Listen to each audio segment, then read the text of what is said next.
তাই আপনারা চেষ্টা করবেন অন্য ব্রত যেগুলো করছেন যার সামান্য সেই ব্রত না করে একাদশী ব্রত করবেন। বেশি নাই, মাত্র দুটো। প্রত্যেক সপ্তাহে আপনারা ব্রত পাবেন। দুপুর 12টা পর্যন্ত 4টে পর্যন্ত উপবাস থাকেন, সেইগুলো ছেড়ে দিতে পারেন।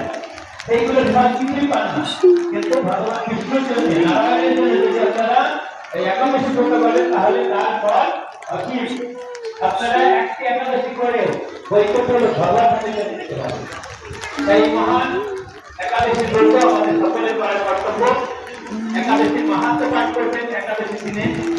তাদের কাছে আছে একাদশী মাহাত্ম্যের বই, আছে কেউ একাদশী মাহাত্ম্যের বই দিয়েছে আমাদের পাঠ করবেন, তাহলে একাদশী ব্রত পাবেন।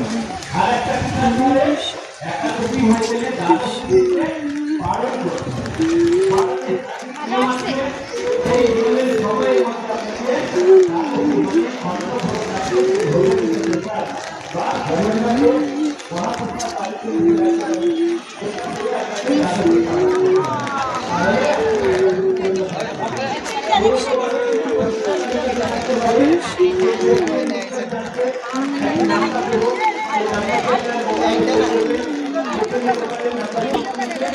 আপনার নাম আপনার বয়স আপনার